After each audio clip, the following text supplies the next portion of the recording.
Good day, everyone. I hope you're doing well. And you can hear me. There we go. We should be live. Cool. It's still displaying on the background here. Right, good news. We're live. Hello, everyone. Welcome to Trek Central's weekly live stream. It is the 25th of October, and we're discussing Star Trek Discovery Season 3, Episode 2. I'm joined by my co-host and also a special guest who I'm about to introduce now. I'm, of course, joined by Dom. How are you doing? I'm doing well. It's been a long week, but we got a good episode, so It's been a long road. looking forward to talking about it. Getting from Monday to Sunday. Don't. I've done it. Oh my god. And I'm also joined by our resident law expert and I can't think of anything else to say, Ketwolski. The lore expert. I was going to say something like expose oh of the God. truth, but I couldn't really put the words together. Wow. Yeah, we got a lyrical wordsmith on tonight leading the team, that's for sure. Yeah, I'm the lore expert. Yeah, that's what they call me. Like a quite twat. frankly. I'm noticing a new background. Have you started to redesign? I did just do a redesign. I just premiered it today. I'm nice. trying to make it look less like shit because a lot of people were commenting in my YouTube videos saying, "Hey, Ketwolski, your background looks like actual dog crap." Well, And you I know, said, they "Hey, should get first off, rid ow." Yeah. Well, that's true. Yeah. And we're joined by our special guest this evening, who's his first time on the Trek Central, Mr. Treklad. How you doing? That Me, one. yes. Hello.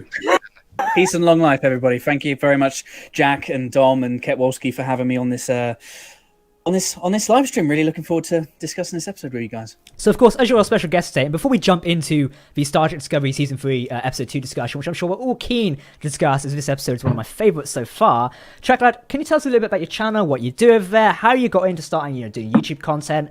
Just give us a bit of a rundown of what you do, just so people may not know. Wow. Okay, yeah, so, yes, Michael, a.k.a. the Treklad. I have a YouTube channel, but I started off as a podcaster and just Twitter community person. I love talking Star Trek, but doing it in a positive light. So talking about the aspects of Star Trek that I love, the aspects of Star Trek that bring us joy. Obviously, at the moment, talking about the contemporary Star Trek that we're enjoying at the moment with Discovery. So making a lot of content on that YouTube channel. Do weekly live streams where we kind of do similar stuff to this, where I drink more non-alcoholic beverages. So yeah, it's been a fun journey so far. It started as a result of everything that's going on at the moment with this let's not talk about what's going on in the real world at the moment. But yeah, it's been a great opportunity for me to flex creatively, and I've met some incredible friends, obviously present company included.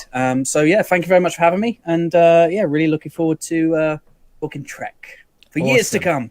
Definitely. So before we jump into episode 2 discussion today, one thing I did want to mention, which slid across my desk earlier this week, and that was the Captain Janeway statue has now actually been unveiled and is today available in Bloomington, Indiana, which is the future birthplace of Captain Catherine Janeway.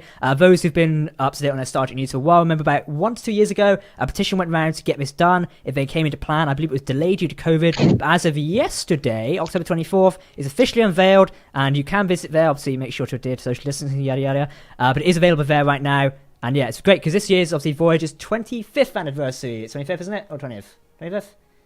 I'm looking to you two as the experts here. It is the 25th, Yes. isn't it? There we go. Yeah, it's the 25th anniversary of Star Trek Voyager. The statues are now up there. They had Kate Mulgrew on big plasma screen talking there about it, and it looked quite good. There's a video online. Our good friends over at Trek Movie have a whole article about it. I'd recommend go and give it a read, as it's great to see this. A bit of Trek history up there. The statue is even got like the Voyager Delta base, which is just fantastic. I love that. But yeah, it's great to have it there. I'm sure many fans of Voyager are going to, love that. And also, the good news is, Janeway is back for Star Trek Prodigy, which is coming sometime in the future, maybe next year, maybe in 2021 or 2, that is next year. Or year, I've forgotten at this point. But anyway, it'd be cool to go down to. So, gentlemen, episode 2 of Discovery. This is called Far From Home. Obviously featured Saru and the Discovery. We finally got them. It was not the Michael Burnham show. I'm just joking. But instead, it was actually fantastic to watch. So, Nick, I'm going to go straight to you, as I've not heard your opinions on the episode this week. But what did you think of it? Not the Michael Burnham show. I think that you would be totally wrong on that. No, I'm just kidding. I really like this episode. I talked a lot about leading up to season 3 of Discovery that I wanted to see Saru and the crew doing things without Michael Burnham, and putting aside all of the discussions about the complicated discussions about her being a Mary Sue or not, and a god complex and a hero complex, all that. Put all that aside. Typically, Michael Burnham, being the POV character, carries around the plot flag. So wherever she goes, the plot is moving with her. I wanted there to be a bit of a separation so that the Discovery had an opportunity to kind of just do its own thing, Saru and the crew to do their own thing, which is exactly what we got. And it was really great. I thought the dialogue interactions between all of the crew members was really well done. I thought there was a lot of great funny lines from Tig Notaro. She freaking crushed it. Stamets and Culber's relationship is back in action, which was really funny. And I just really enjoyed a lot of the character interactions. And honestly, the only thing that really bummed me out mostly about this episode is that they put them together again so quickly. They put Michael Burnham and the Discovery back together. I was hoping that they would take at least another episode to let that breathe a little bit more and kind of have another episode where they were looking for each other. So I was a little bummed about that. And then I was a little bummed that at the end, it was Michael that saved the ship as opposed to the crew working together to do it. But those are just personal things of mine. But overall, I thought it was very good. I gave this episode probably like a B, maybe like B+. Like I thought it was good. And I like the cowboy shit too, like the old Western saloon style. Like I was digging that. That was really cool. Two strangers wander into town type thing. Yeah, that was cool. I liked it. So, Treklad, I'm going to jump to you next, our special guest. Your thoughts on episode 2 so far? So I gave this episode 3 Starfleet Deltas out of 5, the same rating that I gave to the series premiere. I think solid is an apt descriptor for the second episode. I think what we are getting is the show threatening to grow the beard, like TNG did famously all those years ago. I would say, I think we all know that Discovery's been on this improvement kind of incline. It has been improving in quality season to season, and the only reason why any detractors would say it's not is because they're not watching it. There's a lot I liked. There's a lot I liked about this episode. There's a lot. There are aspects that I didn't like in this episode. I pretty much agree with quite a lot of Ketwolski's sentiments. I would say that I found the villains to be a little two-dimensional, a little kind of just we're bad. But it's a Western trope. You're going to get that. I do like the Western trope, kind of taking us back to that final frontier Western style that we got with the original series. So I think that that's going to be an aesthetic that we get massively going forward. Can't wait for people to moan about how that's now ripping off Firefly, but whatever. I really liked, in my own review, I love Saru. If the show was to end tomorrow, Saru would be the absolute kind of legacy piece of the show that is in my heart. I absolutely love that character. I think it's Trek through and through. The dialogue that he has with Tilly just after they exit the Discovery, they're on their way to the colony, is some of the best written Discovery that we've had to date. Yeah. Really, really love the dynamic between those two characters. What didn't I like so much? I wasn't a huge fan of Giorgio this week, but then again, I'm not a huge fan of Giorgio's character, but I think that's the point. We're not supposed to like her. She's the mirror universe character but there was some things like, and I mentioned it in my own review, and I've had some people disagree, where, I was kind of like, how did she find the bar? Would a former emperor, an empress of the mirror universe, allow herself to just be chucked across a room by some nameless cronies? I don't think so. And then she kind of like switches on superhuman strength and, becomes impervious to being shot and she kind of wins the day. It's fine. It has been explained and I'm kind of fine with that. But overall, 3 out of 5, I think it's solid. And I really feel, for me, it's hard to really give this a proper fair review. I want to do that later on when we get to the end of the season, because we are telling a serialized story. I think it's important that we look at all the pieces at the end and go, did this deliver? Did it not? Because in my opinion, we've had Star Trek delivered to us in a few productions, in a few series, where it starts really strong and then it just can't maintain that level of quality that I find acceptable. So let's have this conversation again. But for now, solid. Really enjoyed it. Mm-hmm. And Dom, your thoughts before I say mine? So I think I'll agree with the rest of the people who've talked. I really enjoyed this episode, probably, definitely more so than the first episode. I loved the interaction between the crew members, and it felt like this episode did way more for the crew members than the entire first 2 seasons did. Yes. Just getting, interactions between Kayla and Awoshikun, some more better Jet and Stamets interactions. We got some of the more ancillary Discovery crew with Linus and Nielsen, and now we've got Gene, the hazmat guy. which I already forgot that name. I already forgot it. Yeah. Who? Yeah. Who? Yeah. But I want him to appear again and just It's in the corner, mopping something up, Jet's like, oh, I don't remember you, something like that. And then the Western style, I felt it was very much kind of like TOS in style. Just the crew go down to a planet and deal with the situation on this planet. And it was just interesting that they went for that style. It was very different from the first episode, but I like that the different episodes go into different genres. We saw that a lot in the first couple of seasons when some were more comedic and others were more actiony. And I really enjoyed the villain's era. I liked that he was two-dimensional, and it really led to the world building of how the world has fared without the Federation. And just the fact that he had spurs on his boots was just weird but cool. So yeah, those are my thoughts. Before I jump into some of my thoughts, we did have 2 super chat donations today. Well, I'm quickly just going to read them out. Raymond donated $5 at 1 a.m. because he was really early to the stream, more early than some of us, I can say. He said, with the burn affecting all the lithium, do you think the writers will tie into the praxis in Star Trek 6? Any Shakespeare spouting villains, perhaps? It's a good topic. I'm going to say no, but I would not say no to seeing more Shakespeare or Klingons speaking Shakespeare, to be honest. Before I will jump back to that comment in a minute. Vadrash, Where's Craft, donates $2 and goes, I'm thrilled we got a Calypso connection so fast. Totally agree with you. I've got a video about Vadrash and their importance in Star Trek Discovery Season 3 coming out later this week. Keep an eye on that before we jump into Episode 3 and learn more about the burn. I am already very fascinated with Vadrash. Thank you for bringing it up. We'll discuss that towards the end of the stream, but hopefully they're going to be built up a lot more because I don't think the writers just offhand mention them if they didn't have the intent of mention it more often as the series or the season goes on. So we'll do that. Sean, I'll quickly answer your donation before you produce often my thoughts.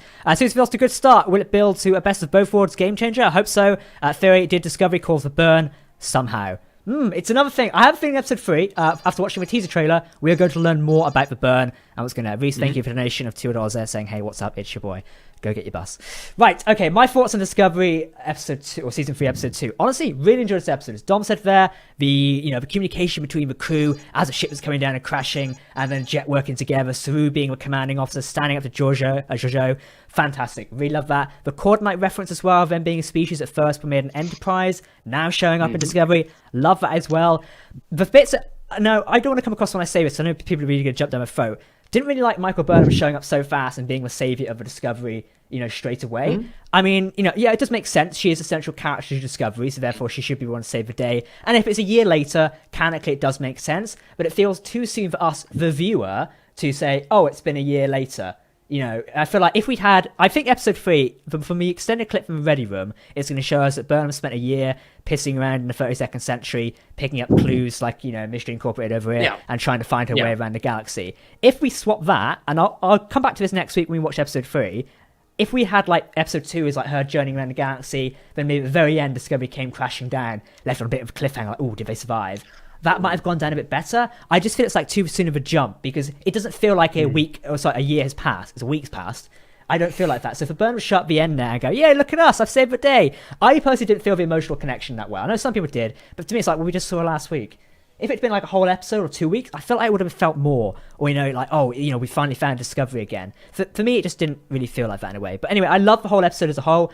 Zero being two-dimensional villain with spikes on his boots. Very cool. And sort of that, it was almost that typical 2D villain in a way, wasn't it? I'm evil, I just want to be evil for the sake of it. It's classic Star Trek 101. There's no complex thing of why he's doing it. It's just I'm evil, I want to be evil, because why not?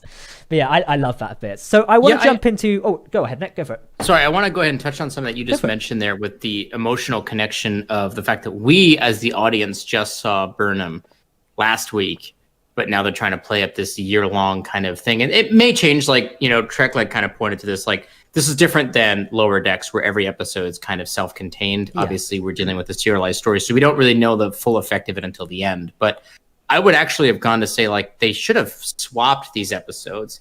This should have probably been the first episode, because it's actually would have completely subverted our expectations, because we would have thought that we would have seen Burnham first, but if they had shown us the Discovery first, and then her show up at the end and be like, I've been out here for a year, we would have been like, what are you talking about, a year? That's crazy. And then we would have seen her come through and meet Book and then kind of go through her process there.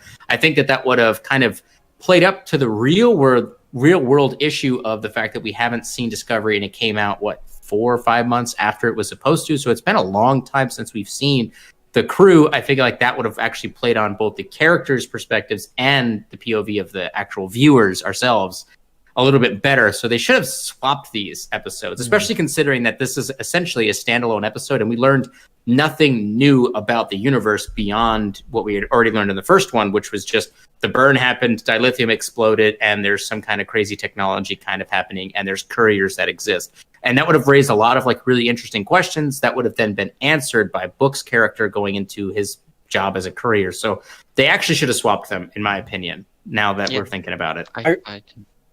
I really like that. I want to just quickly add to that, if that's okay, because I really like the idea of potentially doing stories out of time sequence, and there was a really good opportunity for them to do that, because when you're going through some time vortex black hole, time doesn't really have a lot of meaning, so it would give you the opportunity to tell that out of sequence story. I want to talk about what you were talking about, Jack, with regards to the idea that I don't think enough time was spent away from Burnham. I do feel like Discovery is a show that has to have Burnham in it, because she is now the only character that's been in every single episode, and I think that's gonna, she is like the Rick in Walking Dead. Rick's in everything, and then the one time she's not, the one time Rick isn't in The Walking Dead, it means something. It's a huge event. I think that they missed the trick here. I think they had the opportunity to kind of really have us miss Burnham by her not being in this. And I think that they could have probably had Discovery being rescued at the start of episode 3 and had some sort of end this episode on a cliffhanger. Who is pulling us out? Are they the pirates? Are we in danger? Just when we thought we were going to get out of something. I think that would have been a really smart booking thing to do. One thing that I kept thinking of when I was watching this over and over again was Tom Hanks's Castaway. Just bear with me, because when Tom Hanks gets to the end of Castaway, he is fundamentally changed, not only by his experience on the island, but the time that he's been away from his friends, civilization, his romantic partner. And I really felt that if you had kept Burnham away in this episode, and perhaps even brought her in episode 4, probably wouldn't ever do that. But you bring her back, and she's so fundamentally different and changed by her experiences. And I can tell you now that they won't. Burnham will still be the same kind of character that we know. She'll just know a little bit more, which I'm sure will please the Discovery haters. But Burnham is, there was a lot of opportunity to kind of dynamically reshape this character to fit the new environment, and I just feel like they missed the trick on it, really. I definitely agree with you there, and it's like it matches the point I said a minute ago. I don't know. Obviously, it's good in a way, but I just don't form an emotional attachment to it. And I feel like you said, they missed a trick there in a way, because her rescue at the end, like if they left it on a cliffhanger, obviously, I think if they left it on a cliffhanger and just dropped it there and Sue says, "We shall face them together," bang, cut, that's it, that would have been interesting. But would we have been pissed off about Salty, when it gets to episode 3, it's Burnham. Okay, right, yeah. It's like, I don't know how it would have gone down. It'd be interesting to see our actual, opinion and how that goes down. But I don't know, I would also say that a point that I've seen being raised is a lot of people wanted the Discovery crew themselves to get themselves out of that situation, to come up with a interesting solution to get out of the ice and not be saved. And it shows how competent they could be. I mean, they got the ship up and running, but if they fired those graviton beams again and got rid of the ice or whatever, I think it would have made it stronger. So I agree with that. But they worked for a whole episode really well there. Such a job. They worked out the whole episode. The whole crew worked together and got together to get the Discovery out of Shit Creek. But the end, Burnham saves the day. It feels like it devalues the whole episode of what they put together there in a way. I don't want to come across saying Burnham's a bad character, and I don't want to join the hater crowd and go, we don't like the fact that a woman's leading the show or anything like that. It almost seems a bit too convenient in a way. The whole crew worked together really well, and then it devalues because she shows up in a magical ship and tractor beams them out of there. Like I say, if they fired the graviton beams again, or let's just be honest here, and let me just say this for ease sake, some Starfleet bollocks have been put in where it's like, we magically turned around the anti-grav and suddenly the ship flew out of nowhere. Yay! Engineering, well done, round of applause. That would have worked. Well, you're not wrong to say, because essentially the whole point of the mission was to repair the communications thing and get the ship out of the ice. And at the end of it, they repaired the communications thing so they could talk to find Burnham, and where they were in the process of getting the ship out of the ice. But at the end of it, Burnham shows up. She's already found them, so they didn't even need to repair the communication device. Yeah. And she got them out of the ice. How did she find So them? That's interesting. right. Well, I assume that they'll probably talk about that in episode 3. But it did kind of undercut it a little bit. I want to go ahead and straight that it wasn't bad. What they did wasn't bad. It just could have been better. Does that make sense? Like, it wasn't it wasn't terrible. They've made some dumbass decisions in this show. This wasn't a dumbass decision. It was just they could have done something better. They could have just tweaked a little bit more and made it a little bit better, and that would have been much. I think it would have had much more of it. Even like you guys said, even if they just left it as like a cliffhanger, and we just kind of came into it on episode 3, like, all right, well, whatever, it's Burnham, not a big deal. But in this case, it's already been resolved, so it's like, all right, well, I guess they're gonna meet. So it kind of, you know what I mean? So it's just kind of like, all right, well, she found him. Somebody. Do you know what? Oh, sorry, you go ahead. No. Sorry, Dom. I'll go after you. Okay.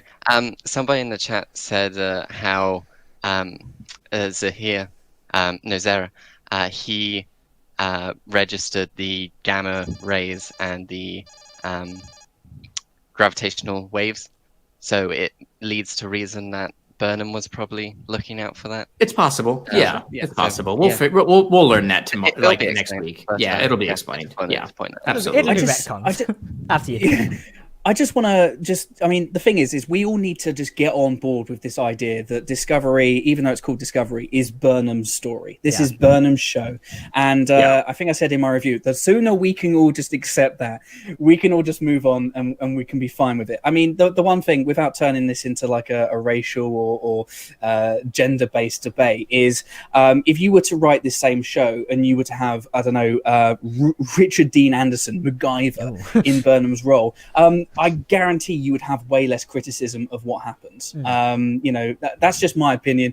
I think that Burnham, the writers have made Burnham hard to like at times, but I feel like for the most part that they have taken big strides to make a more likable character. And I think if you give this show more time and you give it a chance, then but she's the hero.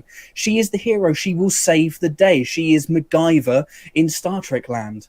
But I will tell you this, though. You're totally, I don't disagree with any of the things you just said. You're right 100%. But the difference is that show was called MacGyver, and this one's called Discovery. If they wanted it to be the Burnham show, it should be Star Trek Burnham. Do you know what would piss myself laughing? We get code names for each season.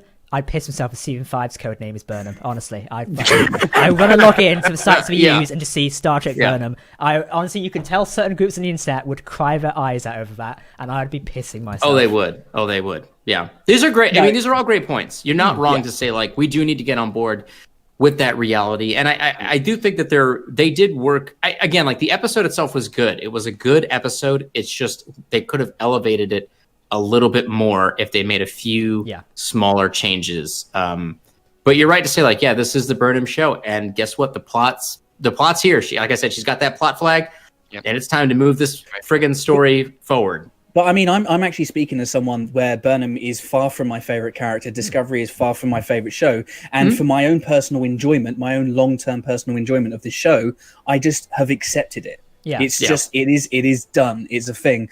We might get to the end of season 3 and I might go, well, that's let me down again. And I might just cancel the show in my own head. But at least the show is going on and it's giving us Trek week in, week out. Yeah, it is. It's no doubt it's Star Trek entertainment. Anyone says it's not Star Trek is talking bollocks at the end of the day, and I hate to say it like that, but it's true. It's Star Trek at the end of the day, and it's entertaining. It may not be the best thing ever, but it's still getting the job done, and it is Star Trek to the core. And I'm really happy with that, and love the bits in this episode. There's apart from Burnham thing, that's the only thing that massively irritated me. I'm already loving it because we're getting hints of story. I live for like references and story stuff. After writing sci-fi myself, I love the fact, that offhand the Drache mention, I was like, oh, hello, there's a story to be told here. Immediately, I was messaging Dom going, oh, hey, look at this. It's when we saw the episode earlier, I was like, hang on a minute, what's going on here? And it was honestly great because, I love it. But also Jet Reno as well. If we have a spin-off show of Reno, just Star Trek Reno. I'd love that. I'd love that. Star Trek Reno. Star Trek Reno. Do it. In this episode, Star Trek Mum. She mentioned her experience on the Hiawatha. Yeah. And how that leads to helping the ship get out of this situation. She's like, oh yeah, I can do the stuff which I did on the Hiawatha to help out all those people. And I think they really used her well. And I would like to say the latest Pod Directive episode, the official Star Trek podcast, had Tig Notaro on it, and it was great listening to that. And you really feel that Tig and Jet are basically the same person. Oh yeah. She's not acting at all. She's a comedian. She's not an actress. She's just, they hired her for that role, right? When you realize that, you like Jet so much more. And I will say that her free back jokes kind of just had me meh. But at the end of the episode, like the Gene interaction, interesting that they called him Gene as well. I'm sure that's going to. So I want to bring that to you actually. You mentioned that as a good point. I've seen a few comments this last week of people thinking that's a slight against Gene Roddenberry in a way because I've already forgotten that name. I've seen some comments go, oh my god, they're disrespecting the Star Trek creator. I didn't watch that and think, oh my god, what the hell are they doing? They've disrespected Gene Roddenberry. I'm going to I just thought that was like an offhand comment. Like, I've already forgotten. It's that common of a name in a way. I've already forgotten that. It's like, oh, my name's Steve. Okay, cool. I've forgotten that. But I don't know how you could see that as a slight. If they were doing it to piss off fans, it wouldn't surprise me because Michael Chabon has gone out and said we're looking to do something that challenges old fans and things like that. And if they were to do it, as a dig, I don't care. I found it funny. Yeah, I found it funny as well. I've already forgotten. I didn't even put it together. I saw those comments afterwards, and I was like, oh yeah.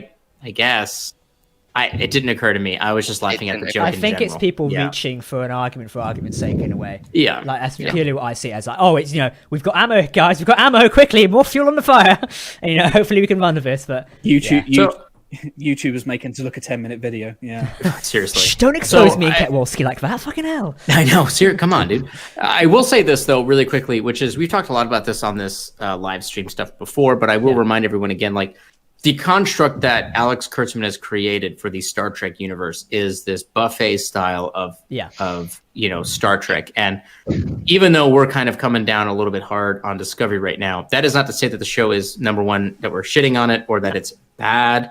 It's just we're having some different feelings about this one, but other people may react very positively to Discovery, and they may have reacted rather negatively to Lower Decks, whereas for me, Lower Decks was the best thing that's come out since, Enterprise, in my opinion. But other people have different opinions on that, and that's okay. These are opinions that we're talking about. We're not talking about facts. So we're just having a discussion. So I see some comments flying around, but I just want to throw that back out there so everybody remembers it's a buffet. It's okay. It's a shame that we have to say that though, because this is the age of discourse and having conversations about stuff. And if you like Discovery, awesome. I'm not telling you to not like it. I am liking Discovery. Yeah. If you dislike Lower Decks, fine. I mean, there's a 768 episodes of Star Trek. Don't count me on that 768. But there's so much Star Trek that you can enjoy. Like Ket just said. The buffet is open.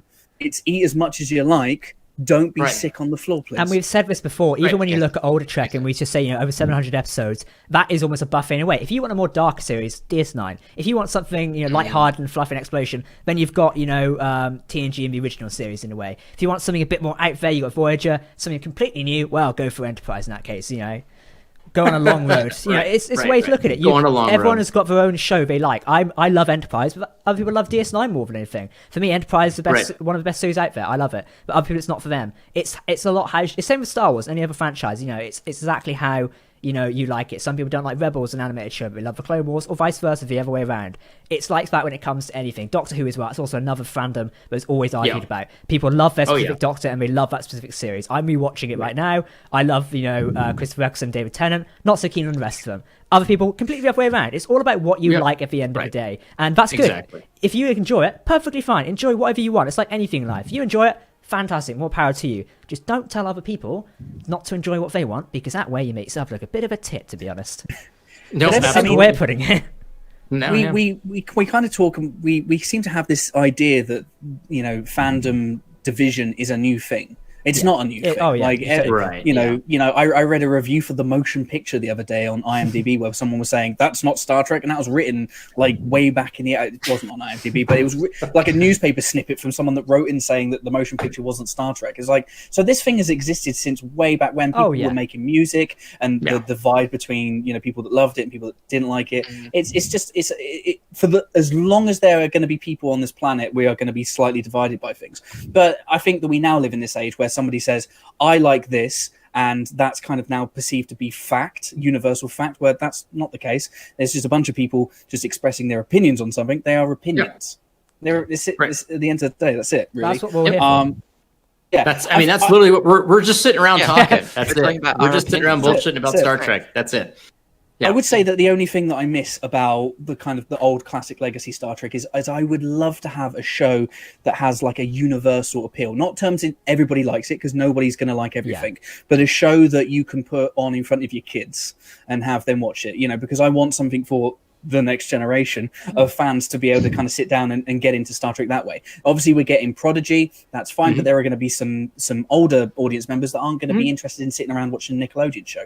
And I really hope that this is something that can be satisfied with Strange New Worlds. That is the kind of big hope. I really hope that we get a more traditional style show that you can watch with your grandparents and you can watch it with your wife, and it really doesn't matter. It's there for everybody. That's all I want, really. I totally agree. I think Strange New Worlds is hopefully going to push that boundary, because they've said before, and they've not explicitly said it, but they're trying to nail home the idea this is going to be more in tune with the legacy of Star Trek, where it's a classical sort of approach in a way where it's going to be episodic to a degree, but also carry through these same experiences. So it's learning from what they're doing in modern technology, or modern television, cinema, entertainment, but also harkening back to the classics of Star Trek, which I think that could be a very good idea. But also, one thing it's always keen to remember is audience interests have changed. What was current back in the 80s to 90s to early 2000s isn't really interesting on TV anymore to the majority of people.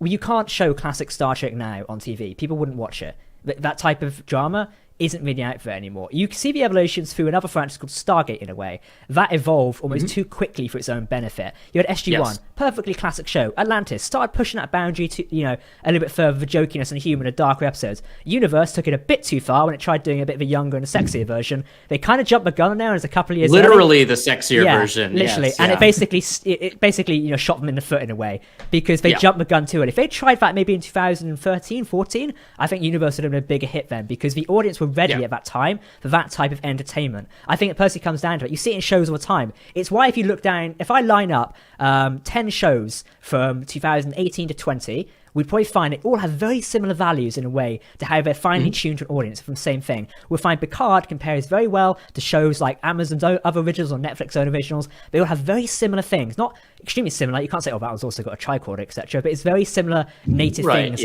bare bones stuff. You peel all the technical shit back, you find it very the same. So it does come down to audience values change at the end of the day and what people are actually... Same thing through cinema. People, want explosions and giant things and, epic soundtracks these days. People haven't really got time for other stuff anymore, unless it's a different genre of media at the end of the day. Action's involved. 96 Trek was considered action to a degree when Kirk was fighting a Gorn in a corridor or fighting a half-naked Sulu. That was action. That's not action nowadays. That's prancing around in a cupboard. Yeah. All right, let's get back onto this episode here. Of course, We've ranted on enough. We have, but it's a good discussion. It was a great discussion. You guys are right. So let's talk a little bit. I want to talk a little bit more about the Western theme. Ooh, We've all talked about it. We all said that we enjoyed it. I particularly, because I was kind of like, I was surprised that they really leaned into the saloon style thing. Like even with the saloon doors, like the whole thing was saloon. Like it was Old West. It was completely Old West. And I was surprised that they really leaned so far into it, so much so that the guy had spurs on his boots. And it was a rather interesting idea to have like this science fiction backdrop of them fixing the Discovery and they're in the future. But then they tried to ground this story a little bit by having this very familiar old Western style approach to what occurred. What did you guys really think about those sequences? Did you think that the characters, I know we said that they're a little bit two dimensional, but did they work effectively as cowboy villains? Do you guys think that they worked effectively there? I think they work effectively. And just one thing I want to say, with the Western style, I really appreciated that it was the Western style, but it wasn't 100% in a Western, because all the other, I mean, I'm gonna say the majority of the Westerns we've got in Star Trek, and we've had a lot, they've all been, okay, it's in a holodeck, it is in a Western town. It's on this planet, it is in a Western town. We're going to the OK Corral place in TOS, but this was, it is on this new planet with Corridonites, and I enjoyed that, and I think it's probably the only time Trek has done that with a Western episode. and in terms of the characters and how it was like, okay, the townspeople are being terrorized by this scoundrel who comes in on horseback and steals their stuff. I very much enjoyed that, and I think it served its purpose for the world building of where the universe is at the moment, and it really is a new frontier, just like the West was. See what you did there. It's I mean, we have had some episodes of Star Trek where we've had kind of bar sequences. Like, I think I remember Gambit. Is it Gambit, where they go to the bar and Klingon singing, Worf singing Klingon opera and stuff like that. And well, you also have a fistful of datas too. Can't forget about that. Yeah, which is technically, if you want to be really, facetious, it's on the holodeck. It's not actually in the West, right? I feel like, I mean, I didn't mind the Western stuff. I mean, it was a bit on the nose, but I think that they were going on the nose to kind of, I think that the impression that I've gotten from the first 2 episodes so far is that the people behind the camera and the people that are writing this are having more fun with this than they have at any point. Because season 1, season 2 of Discovery, there's a lot of pressure. Season 1 particularly, so much pressure. Can we live up to, the success of Trek that's come before it? Season 2, okay, so we've added these familiar characters to try and appease some members of the fan base who aren't, super happy with what we're doing with canon. Now they are free from the shackles of canon. There's no more gymnastics that you have to do. It is a blank canvas. If you want to draw a little stick donkey on that canvas, bloody go ahead and do it. It's fine. Right. You go. So you can do whatever you want, and I feel that the creators are liberated. They can do whatever they want, and I feel that the Western vibe was a really good kind of example of them just kind of going, well, we're just gonna have some fun with this. I was half expecting Leonardo DiCaprio's character from Once Upon a Time in Hollywood to be the big bad, in a bucket, but it was Jake Weber instead, and it was a fair substitute. But no, I mean, I like it, and also, I mean, my complaint with the villains being a little bit too mustache twirly and we're bad for the sake of it is it still stands. I mean, I'm a fan of complex villains that are doing things that they feel are right. So I would have liked to have seen couriers or dilithium scavengers who are trying to feed their kids. We might get some of that, but I like people that do villainous things for what they perceive to be the right reasons. This guy was just like, I'm here. I'm big. I'm bad. I've got stupid hair. I'm going to shoot this lady. How dare I? And then he gets his comeuppance, and we'll probably see him again. Probably. I totally agree with you there. Like, I'm also a big fan of complex villains, and that's why I like hearing about the Vadrash already. I have a feeling they might be something like a complex villain. One of my favorite villains of all time in sci-fi is the Elusive Man. I've got him behind my screen right now, who is quote unquote a villain in a way, but also not. For those who know him from Mass Effect 2 and 3, he is a man who is doing what he thinks is right for the benefit of humanity. But at the same time, we perceive him as a villain because he's going about, blowing up aliens up and doing stuff. But in his mind and his people, what he's doing right because it's going to benefit humanity first and everything else. That is a complex villain or anti-hero or villain, etc. at the end of the day. Zara here at the end of the day was just a two-dimensional villain. Like, I'm going to be an arse for the sake of being an arse. But hopefully, like you say there, we do get to see couriers at the end of the day who are maybe being the big bad because they're trying to maybe save their planet and, be hundreds of people who are living there who aren't connected to the Federation. When the Federation's abandoned them, that's why they're going out and being a jerk to everyone else. Hopefully we see that. Because I'm pretty sure there's going to be hundreds of people in that situation in this 32nd century, those who've had to break away from the Federation. I personally think of it, and I keep saying this until we hear more about them, the Vadrash likely are to be an element of that. And I'll just say, this is just a short thing. Somebody says in the chat that even though Zara is not complex, you still see him as a clever villain. Like not instantly, but he manages to put the pieces together and figures out who Saru and Tilly actually are and exploits that for his own gain. Yeah, that is true. That is true. He didn't just appear. They could have there's that one episode of Enterprise where the Klingons are exploiting the lithium miners or something, and Archer and Trip help them, which was a little it was kind of a silly episode, and those guys were very much cartoon villains of, they were just cartoonish characters. Oh, we've been scared by fire. What will we do? Yeah, exactly. Go up to your ship and bombard them from orbit, you muppets. Come on. Yeah, right, exactly. So I do. Yeah, I was gonna say it was good to see that he was a bit more he walked into the saloon already kind of scheming up this construct of figuring out who they were. And, I agree with you guys. I would say that we're not done seeing him. He's absolutely coming back. 100%. We're going to see more of that. They didn't kill him on purpose. There was a reason that they didn't show him die. And that's because they're going to bring him back. And I think it's going to be great. Yeah. And then maybe that will bring out some of that complexity a little bit, maybe make it a little bit of an arch nemesis for the Discovery if he gets off the planet and goes and does it, gets another crew together or something. Starts blowing up a later date. Before we jump on and continue there, thank you to Tom Casey and British again for the donations. Tom says, great chat so far. Thank you, Tom. And British says, takes one show, one Mississippi. It's absolutely fantastic. There you go. You can see more Tig Notaro if you want to hear from One Mississippi is the show. Have you watched it, have you? Or listened to it? Yes, I've watched some of it. It's based on like her actual life story. Oh, nice. I might actually give that a watch sometime. I think it's on Amazon Prime. Oh, okay, cool. Chat, thank you very much for chatting away today, stuff. Everybody, love to see a lot of you in here. Don't forget, we're live here on Sundays every day at 9 p.m. GMT. The clocks went back last night and confused the hell out of me, who was in bed at the time. But it's also really dark outside now. It's almost fell over earlier, but hey. But we're here at 9 p.m. GMT from now on, right up until we change the frigging clocks again next year. So that's GMT, GMT, before I forget and spell it wrong. If you see me spell it wrong in a tweet, feel free to give me shit for it, as someone did in a week. Okay, chat, thank you very much.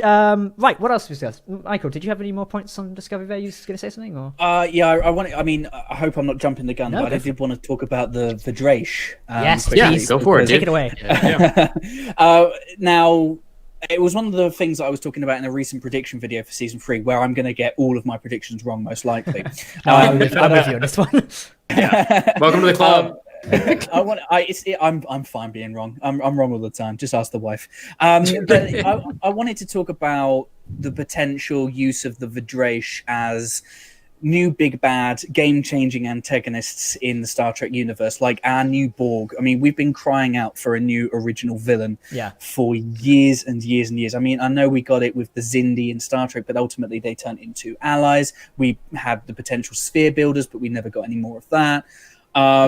But I think the Draish is a really good opportunity to establish a new franchise villain away from Romulans and Klingons and Borg and all that kind of stuff. I think they're all a bit played out.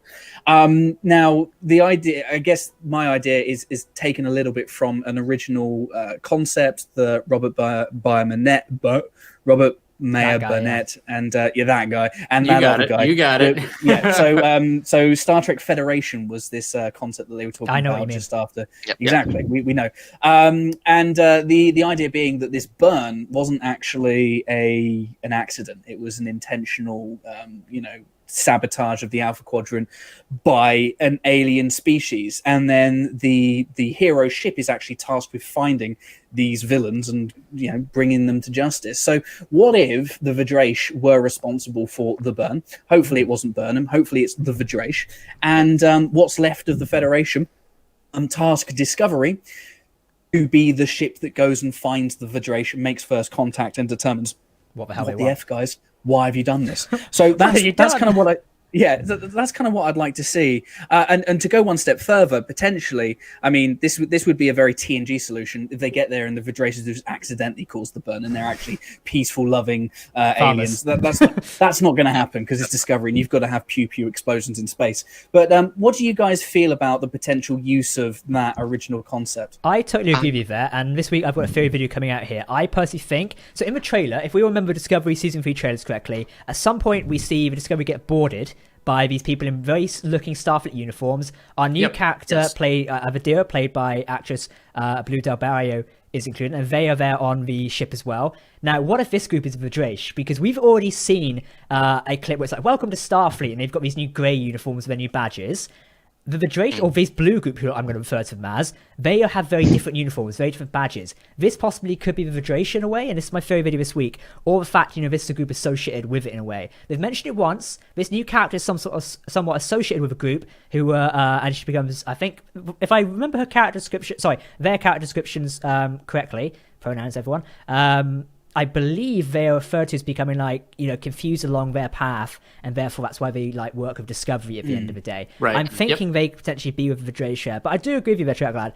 The Draish could present a brand new villain in a way, in fact they caused this in a way, or it maybe could be a splinter group of the Federation who caused this and say, we want a happy Federation ideals, we broke away with a handless Section 31. So I hope it's not, but yeah. One thing I want to really point out is that all the villains, really, I mean, I would say including the Xindi, they've all been one species. I would really like if the Vidraish were basically the Federation, but An alliance. Well, they've got extreme the Dominion, Yeah. were like the evil Federation. We need Right. like a new Yeah. villain that's like the Dominion, scares the shit out of you, blows up a galaxy-class starship with going, "Hello guys," you know. So that could go really well. Yeah, right. Seriously, I think that there's I like. Oh, sorry. Go ahead. Go ahead. I'll just say one thing. I just really like the idea of Vidraish being like this, not an organization, but like a crusade, like a religious kind of, like a jihad, where basically it's being driven. Yeah, it's being driven by like an Alexander the Great kind of villain who just sees himself as being like this godlike, character. So I kind of like the idea of the Vidraish being perhaps an organization that enslave civilizations into their so almost like the Dominion, but like even worse, dialed up to 12. Even Yeah, more I suicide think, ships. Yeah, seriously. Yeah, I would say like it kind of is like a bit of a cue, I think, from like Star Wars, in the original expanded universe, where after the Battle of Endor and the Emperor dies, whatever, all of these different factions within the Imperial Remnant kind of fracture, and there's all these different warlords, all these different focuses and ideas. Where right to say like maybe there is a stark difference between the Vidraish and Starfleet, and Starfleet is trying to do something different, and maybe they've separated in some regards, and there's actually two different groups kind of looking at different things. And you're right to say Treklad, maybe Unification. like they're like.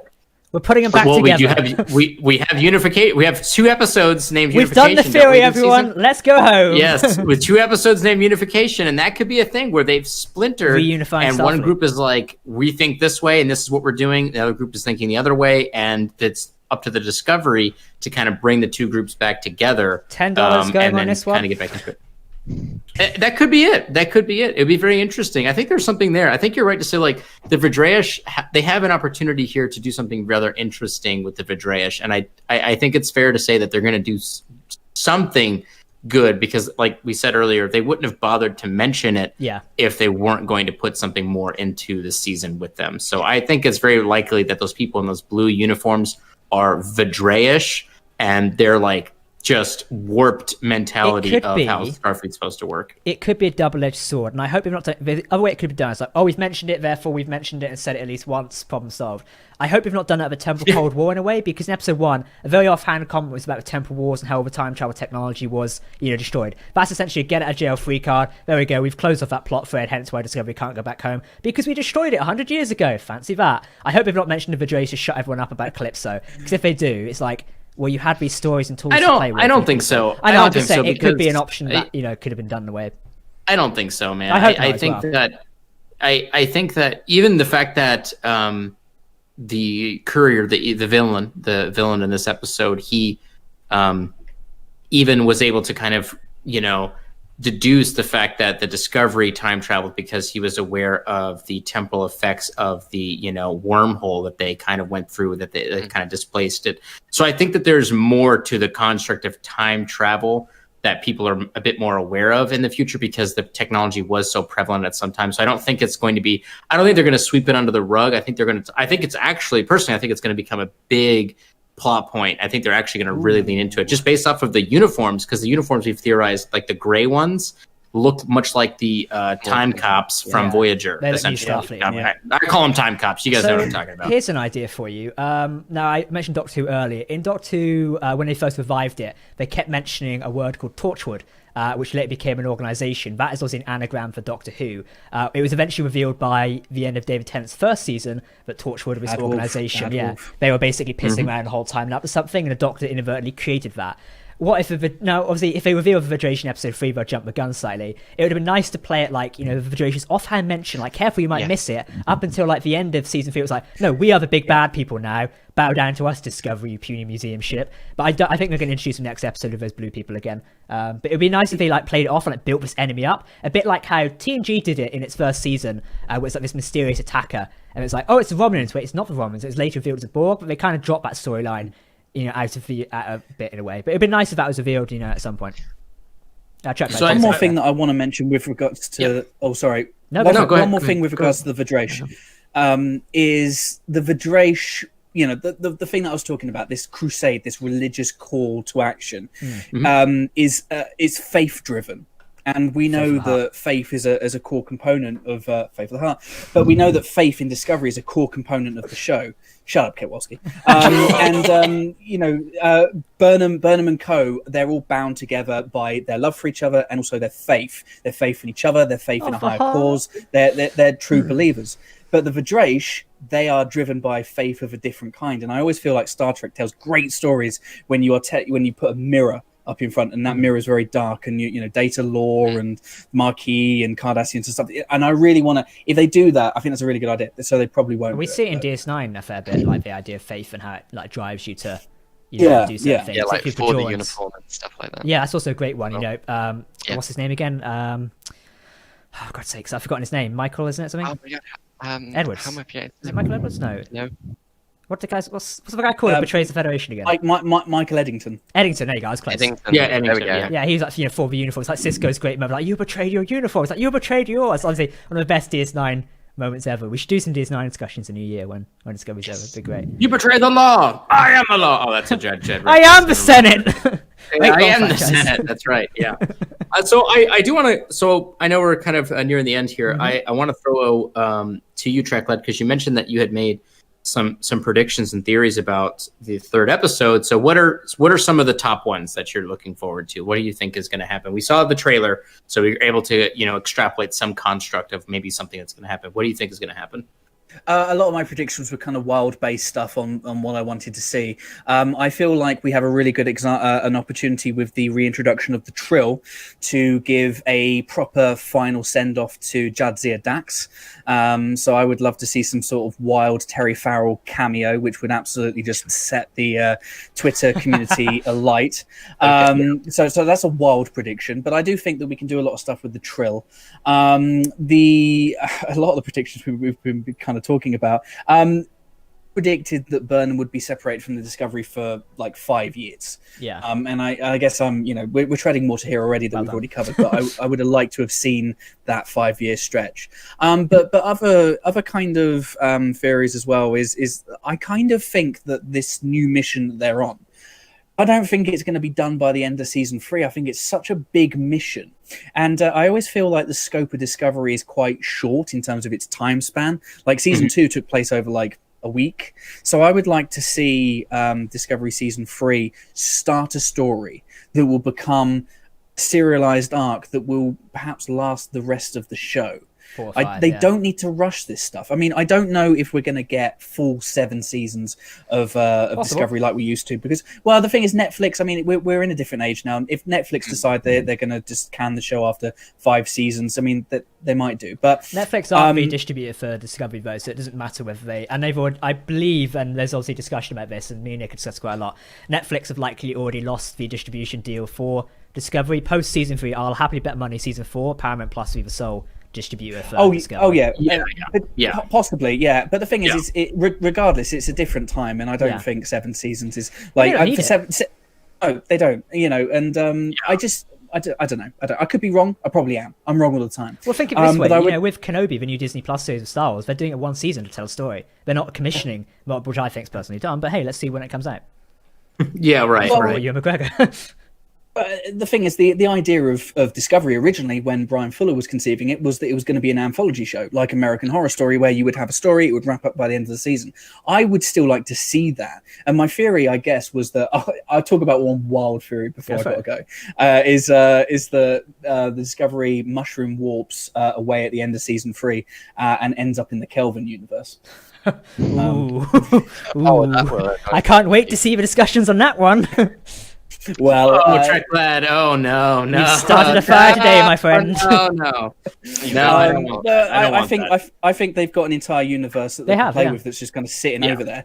And if you're not going to do anything with it, reconcile it into the prime canon. You know, whatever we call it.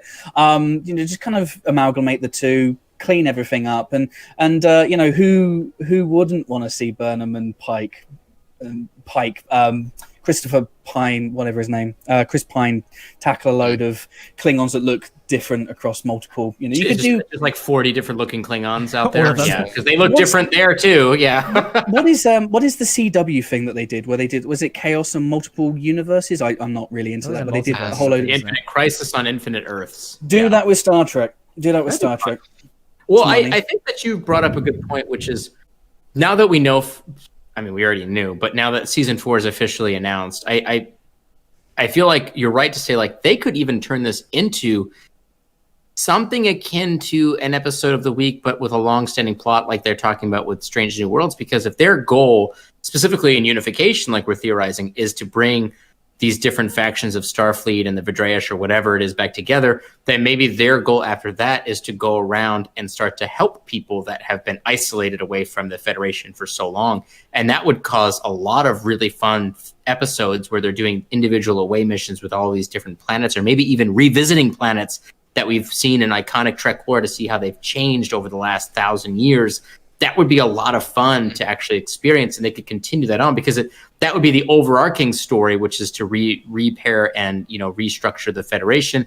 But we're doing those individual styled episodes to kind of inject that kind of stuff in there. And they have the opportunity to do that because they haven't really revealed any issues yet. Like, the plot hasn't, honest to goodness, like, the plot hasn't arrived yet. We really have no idea what's going on yet. We really don't. I reckon next episode, to wrap my stream off as well, next episode, it looks like, you know, we'll see the trailer here. If you haven't, by the way, minor spoilers, the trailer reveals they are going to Earth and looks like they're meeting an element of what we think is Starfleet and a link of Burnham. More be learned there. Burnham's had a year to learn about the 32nd century. She's obviously been out there, you know, Scooby-Dooing her way around, picking up, you know, clues, etc. with, you know, the Scooby-Doo machine, aka book ship, and the cat. They've even got the dog as well, you know. And hopefully she's found some clues about what's going on. So Hill's probably out there making the bed all the time and the clock.